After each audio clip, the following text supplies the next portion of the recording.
Hi, my name's Lucy Anderson. I'm a clinical associate in applied psychology in the neurodevelopmental service, and I'm going to be facilitating the second half of this workshop. In the first half, Helen covered what is anxiety and how anxiety presents in neurodivergent young people. In the second half of this workshop, I'm going to be speaking through different strategies that might help your young person cope with their anxiety.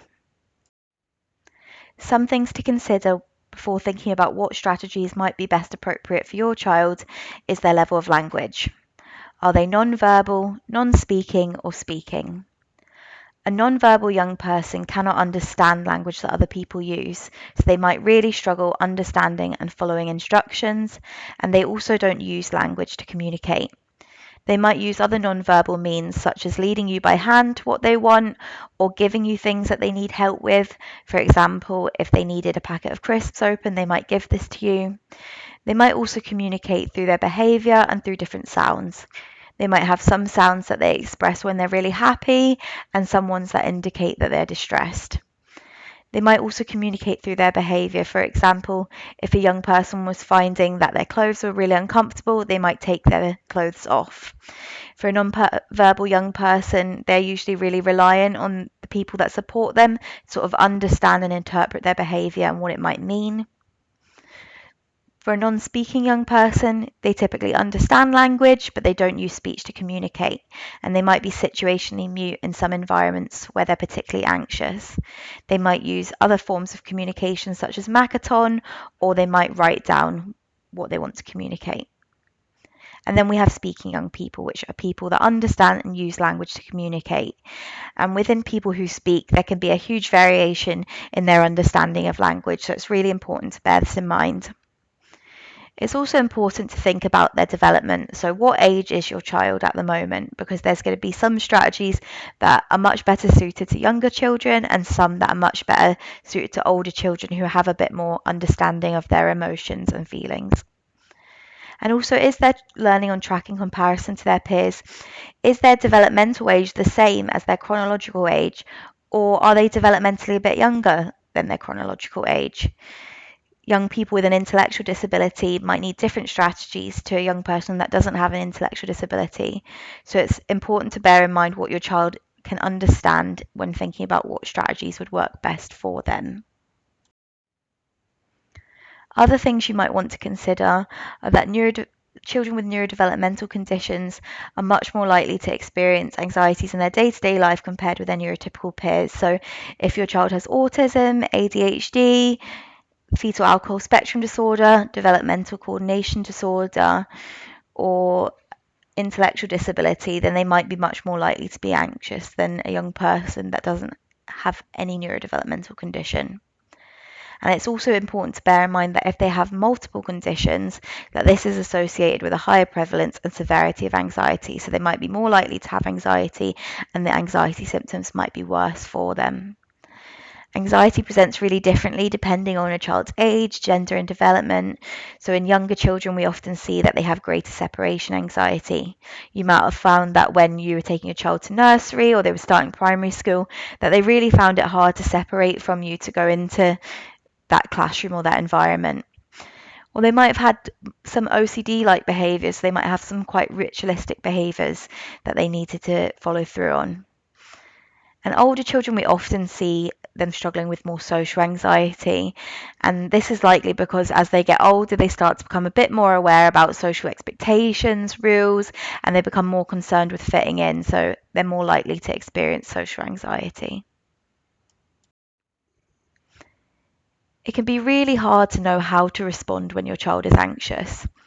And this is quite often because when they're anxious, it can make us quite anxious in ourselves, and we might be going into fight or flight. And when you're in fight or flight, that thinking, logical, and rational part of your brain, it's not working as well. So it can be much harder to think about what to do and what to say. So these are just some suggestions of things that you could do or say when your child is anxious.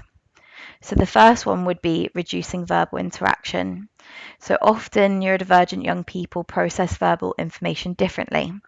Some young people might find it quite hard to understand language and verbal information, and other young people just need longer to process that kind of information. So if you can just reduce the amount of verbal interaction when talking to them when they're anxious, then this can really help.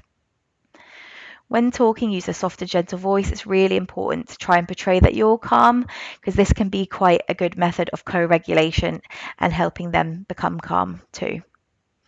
If you can try and reduce demands and requests.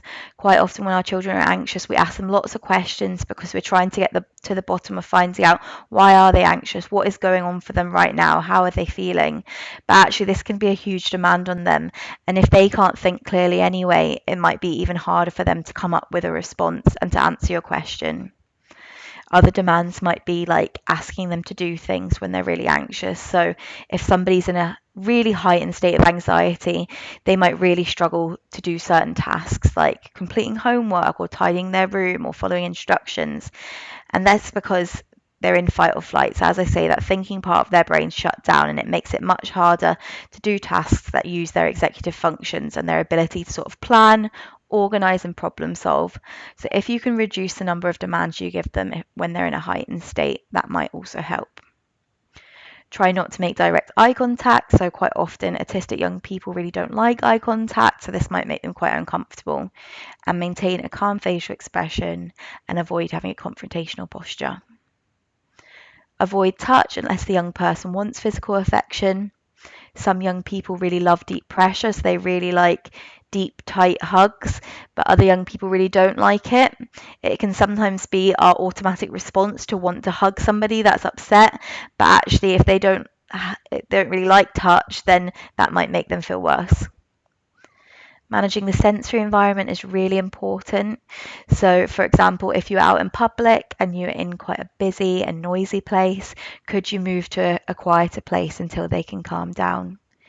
And also managing other sensory aspects like, are they hungry? Are they thirsty? Are they too hot or cold? Are they in pain?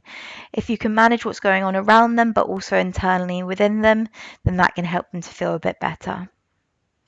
Listen to them. So it's really important to take the time to listen to what they're saying if they are able to communicate what's going on for them and how they feel, and try to avoid jumping straight to solutions. Sometimes we just want to fix things straight away and just make them feel better as soon as possible, but it's actually really good for young people to sit in their emotions and to try and understand them, because this can build a better tolerance for those uncomfortable emotions. So listen to what they say and try not to just fix things straight away. And some phrases to avoid saying. So I think we've all said these phrases before, or we've had other people say them to us. So a really common one is "it will all be okay."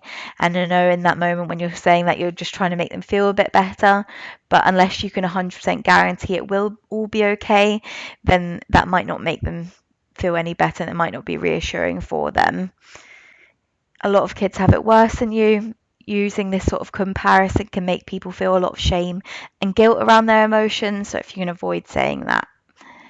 Don't be worried or scared, or quite often I hear don't cry.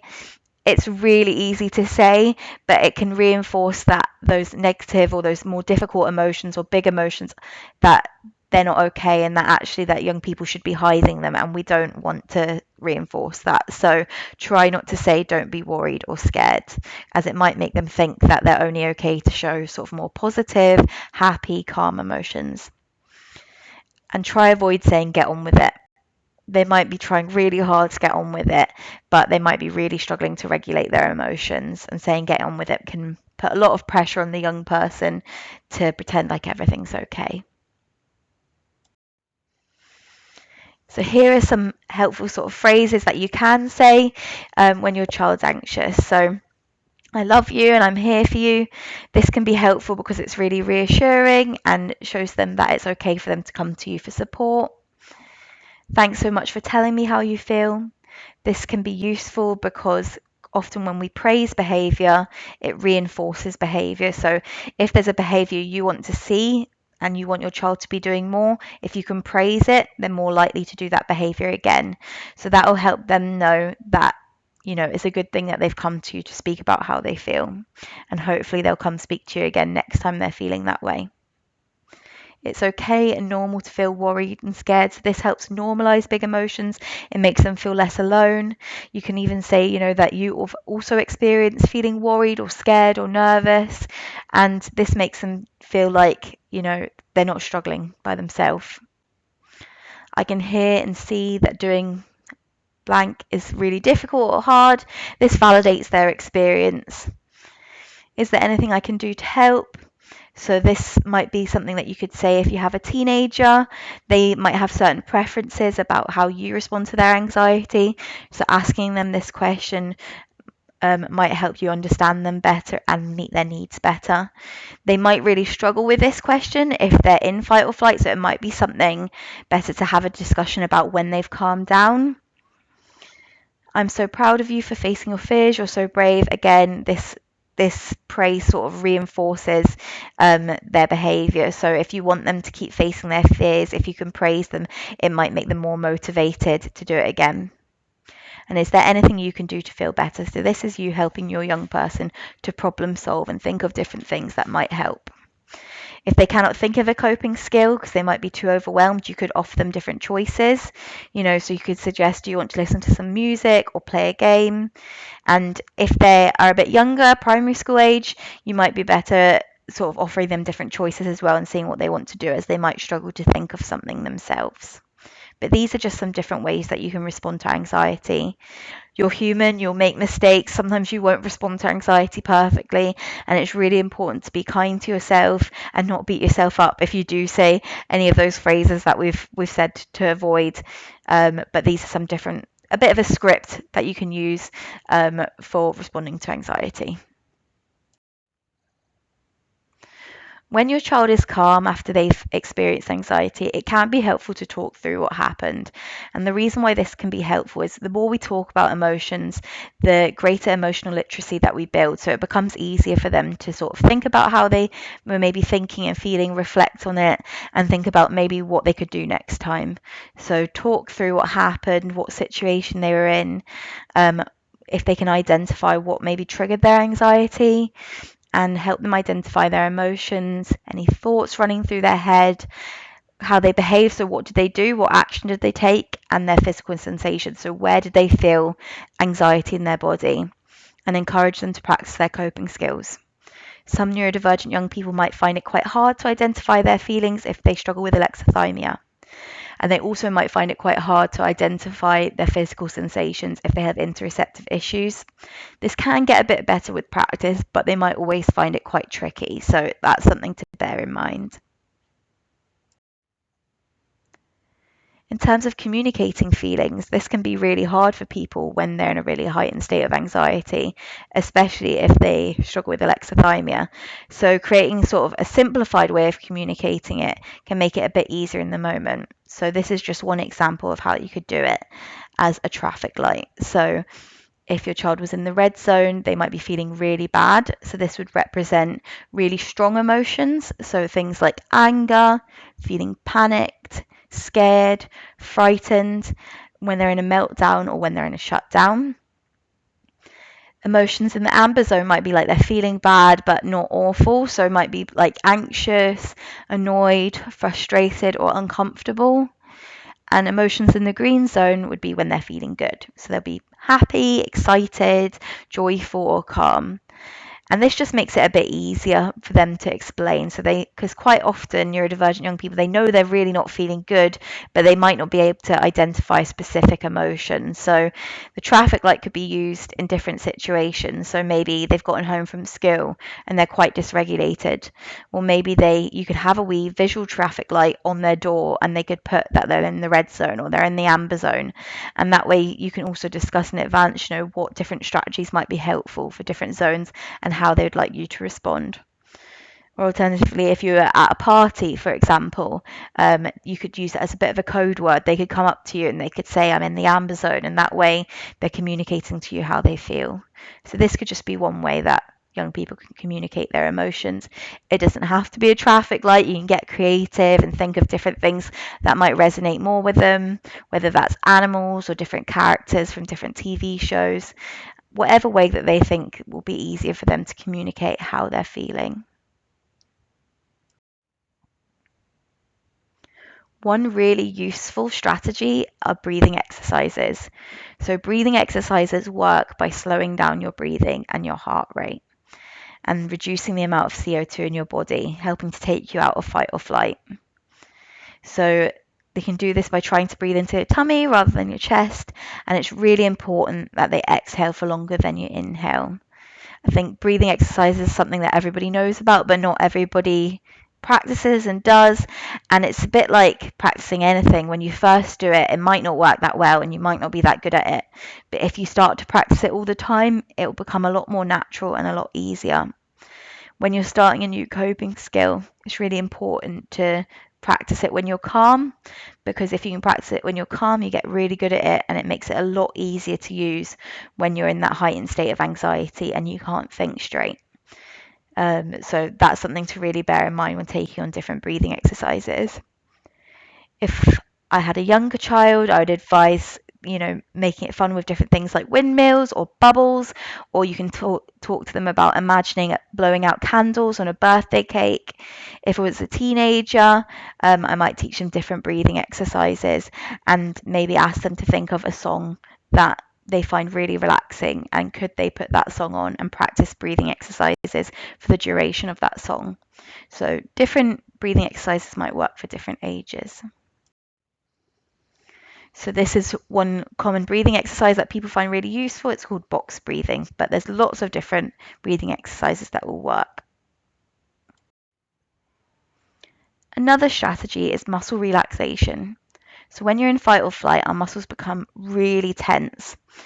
So practicing muscle relaxation can help release this tension, which can help to take us out of fight or flight. So you might not notice it, but if you've had a really anxiety invoking day, then you might notice you've got quite a sore back at the end of the day, or you might clench your fists, or you might clench your jaw. So doing muscle relaxation can help relax those different muscle groups. And it starts by tensing a muscle in a particular area of the body. So you might tense it and hold it for 10 seconds, and then you'd let it relax. And you'd repeat this process with all different areas of your body.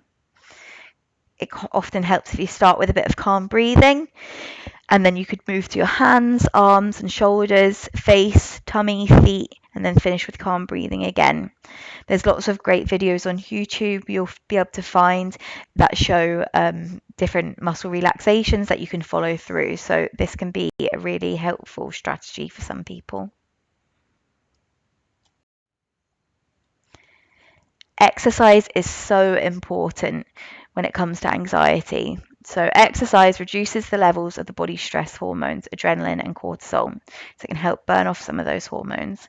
And it also stimulates the production of endorphins. So endorphins are chemicals in the brain that are the body's natural painkillers and mood elevators. So when you have those endorphins, you feel a lot better. So it can be really important to make exercise a key regular part of a routine, and you can find out what your child enjoys and set realistic goals for it as well. So it doesn't have to be a huge amount of exercise, but as long as you're doing it regularly, it can really help.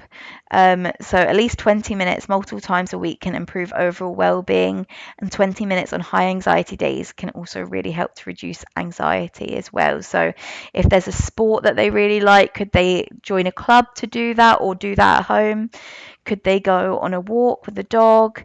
Could you guys just have a dance party in the kitchen and have a bit of a disco and dance around the kitchen? It doesn't matter what the exercise is, it just matters that they enjoy it and that you can realistically implement it into their routine as well. And intense exercise can be really good when you're sort of in a crisis as well, at regulating your emotions. So thinking of different things that they could do, whether that's jumping jacks or push-ups or going for a run or skipping. Coping thoughts can help us balance out those negative and unhelpful and anxious thoughts that put our bodies into fight or flight. So, as Helen covered in the first part, our thoughts, feelings, physical sensations, and behavior are all connected. So, one way that we can break that vicious cycle of anxiety is by trying to sort of transform our negative thoughts. And the way that we can do this is by sort of identifying what are those negative thoughts that we have. So, in this example, someone might be, going to do a play at school and they're going to think, I'm going to forget my lines and everybody is going to laugh at me. So what they can do is try and think, what is a more balanced or rational thought? So in this case, that thought might be, it's okay to feel nervous, but I can do this. And this can work for lots of different types of negative thoughts. It's not about making the thought really positive, but it's just about making it maybe less negative or less unhelpful and a bit more balanced. So some more examples of coping thoughts include, I've managed this before, so reminding yourself about that previous success that you've had in facing your fears. I'm going to try my best. These feelings will pass. It's normal to worry. I'm safe. Thoughts are not facts. I can try my calm breathing. This won't last forever. I'm stronger than I think. I'll get through this, and it's okay to feel sad. So these are different affirmations that young people can use to try and reassure themselves and make them feel better when they're anxious. And these can be quite a helpful strategy for in the moment. So when they're anxious, they can try and use these and repeat them to themselves in their head. Distraction can be a really useful technique for getting through a crisis. So it's a short-term strategy, so it's not going to change somebody's anxiety in the long term. It's not going to improve it in the long term, but it's really good for getting through those difficult moments, those difficult situations. And it can help to calm us down by basically taking our mind off the situation that's causing us anxiety. So just some different examples of distraction techniques might be like playing a game like I Spy, watching TV, thinking of different animal, food, or country which starts with each letter of the alphabet. Or you could really tailor this to their interests. If they love Taylor Swift, can they think of every different Taylor Swift song? Or if they are really into superheroes, can they name all the different superhero movies? Playing a game on their phone or tablet, we know that technology can be a really great distraction. Playing a card game or counting backwards from 50. So these are just a few different examples of different things that might completely take their mind off the situation that's making them anxious and redirect their attention. Making a coping plan can be really helpful. So it's really important to be proactive rather than reactive. If you know that your young person struggles with anxiety, it can often feel that you're just reacting to that situation. You're just trying to get through it. But actually, if you acknowledge that they probably will be anxious in certain situations, can you make a plan for how you guys are going to cope with it?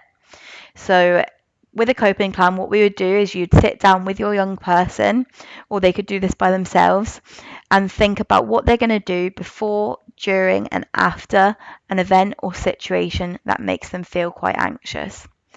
So before, this young person decided that they're going to do calm breathing to help keep them out of fight or flight. During the situation, they're going to say to themselves, I can get through this, I'm strong and brave. And afterwards, they're going to relax by watching Inside Out with their parents. This is just one example of a coping plan. So this might be, for example, if your young person has an exam at school. On the way to school, when you're dropping them off there, what could they do? Could they listen to some nice relaxing music? During the exam, could they do some breathing exercises whilst they're working? And afterwards, maybe could they have a bath or do something that's going to make them feel quite relaxed and calm? Here we have some activities for alexithymia. So we know that a lot of neurodivergent young people, especially autistic young people, can struggle with alexithymia, which is when they find it hard to name and recognize their emotions. But this is something you could practice. So you could practice naming emotions daily. So right now I'm feeling sad, and maybe you could do this as a family to normalize that experience as well. They can share what they're feeling with people that they trust, even if they're unsure.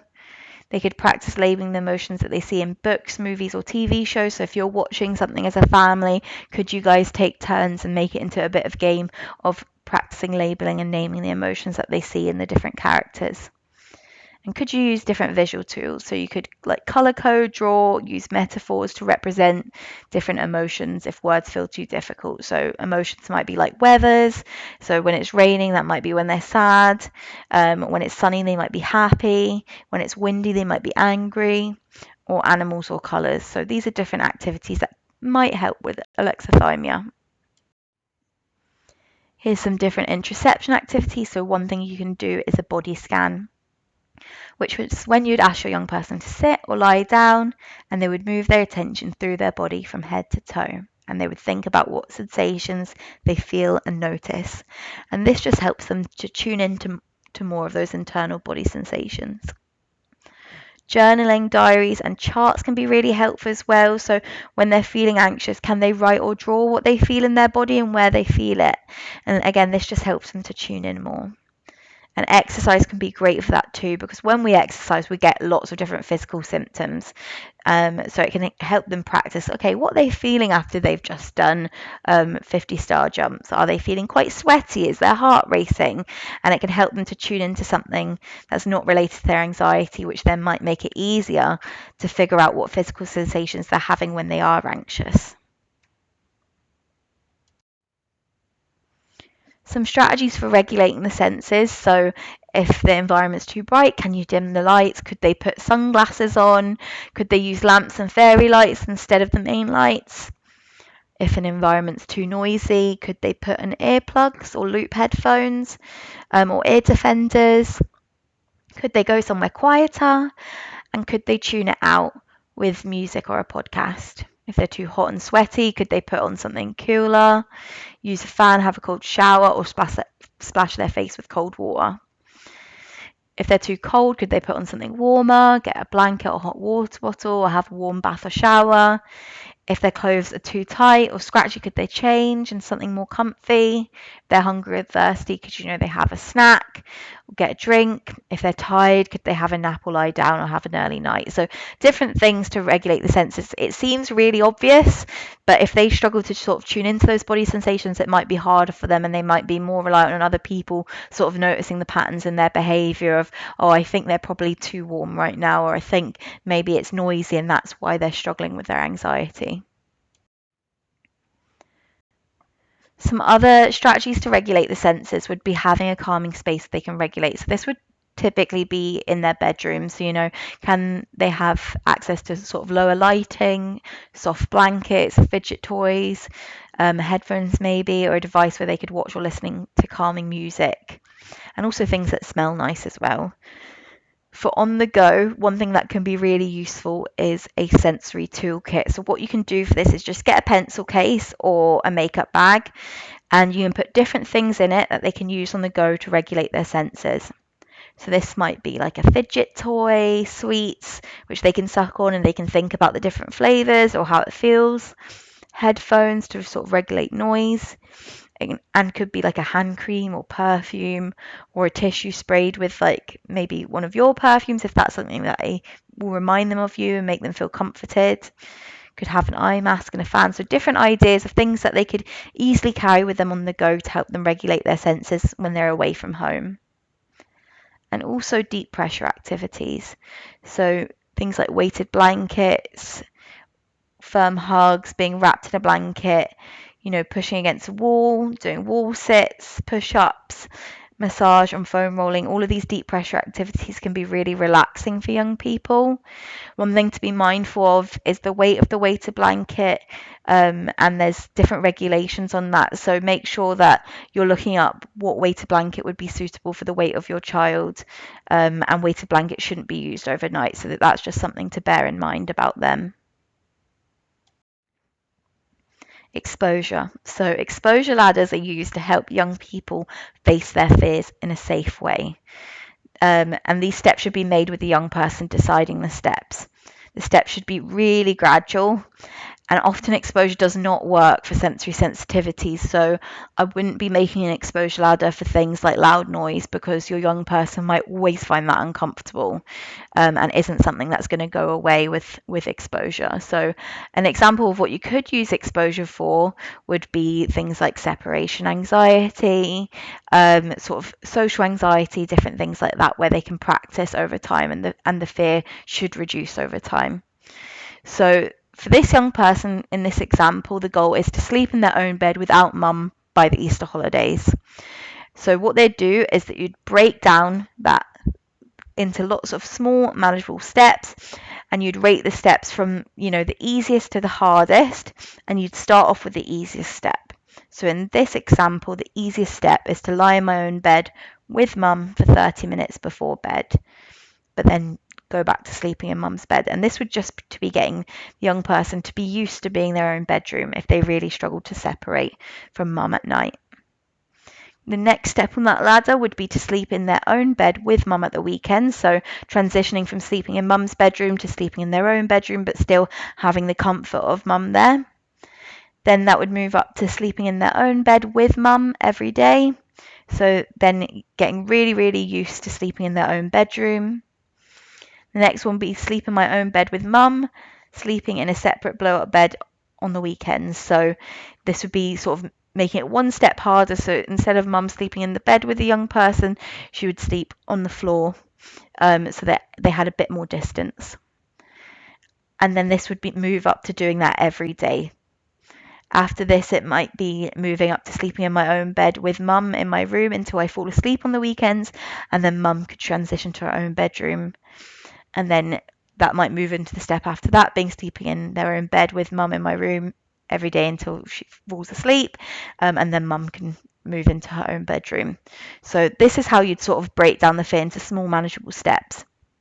You might have to repeat the steps many times, and it would take a lot of discussion with your young person as well about when they're comfortable moving on to the next step.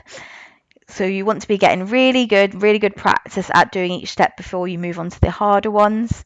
So this is just a really gradual, safe way of exposing someone to their fears. If, for example, you didn't use a ladder and you just straight away expected the young person to sleep in their own room without mum, that might be too much too soon, and you kind of be setting your child up to fail. So this is a way of sort of breaking down that step, making it a lot more manageable, and that way when they're practicing each step, the anxiety, although the next step will be harder and make them feel anxious, it wouldn't be as significant as if you were to just flood your child with anxiety by putting them in that really difficult situation straight away.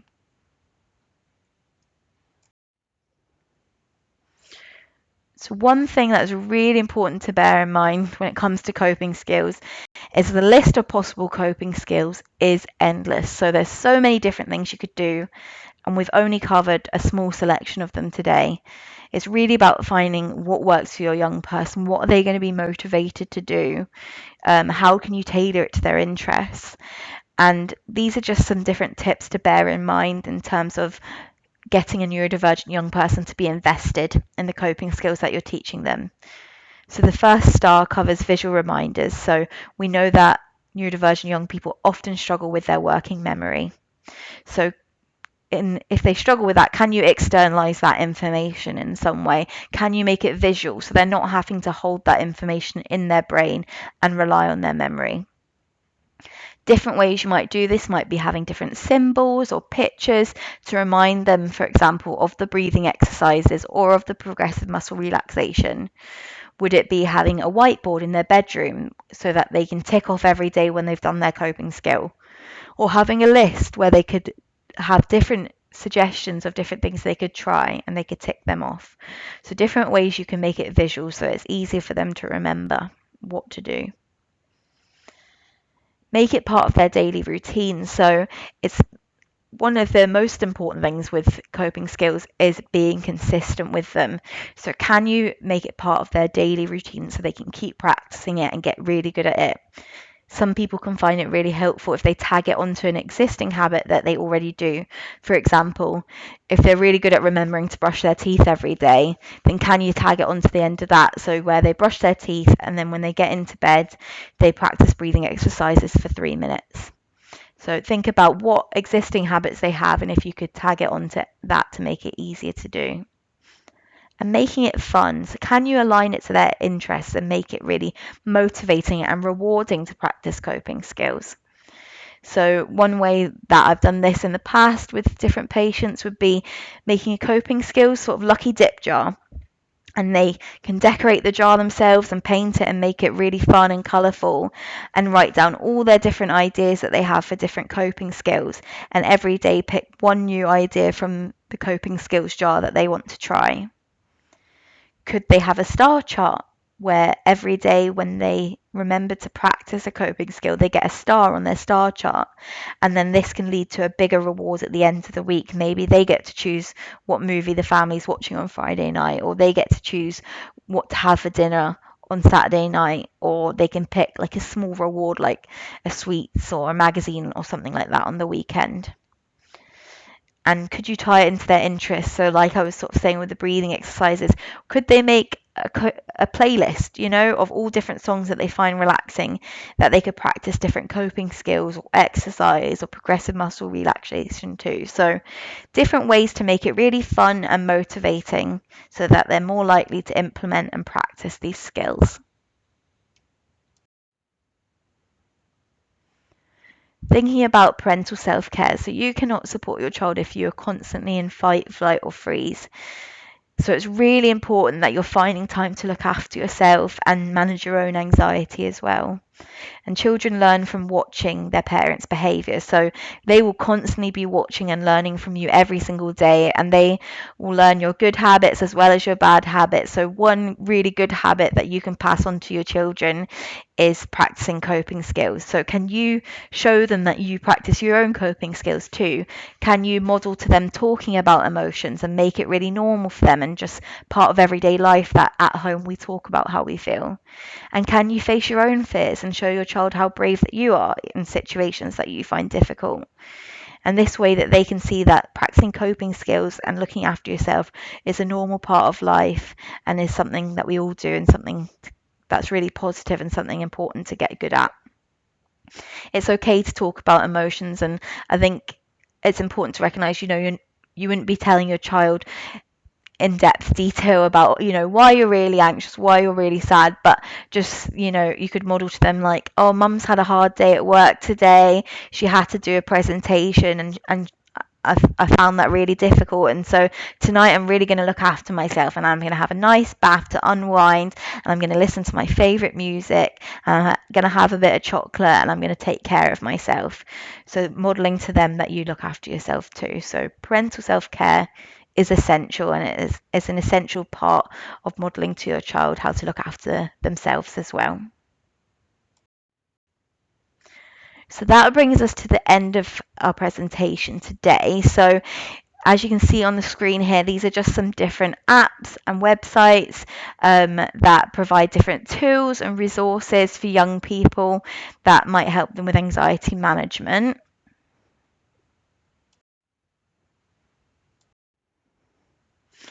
If you've enjoyed the online workshop today, we do have a questionnaire, a feedback questionnaire, or if there's anything that you think that we didn't cover that you wish was covered, you can scan this QR code and it will take you to a questionnaire, and you can fill that out and give us a bit of feedback. We constantly want to improve our workshops, so if you've got any ideas of what could make them better, then that'd be great. And as you can see on the screen here as well, we have links to our social media platforms. On our social media platforms, we share different helpful resources and signposting, so it might be worth giving us a follow there. We also share our monthly workshop calendar, so we also run in-person workshops, and you can book onto these for free on Eventbrite. So you'll find the links to that on our social media.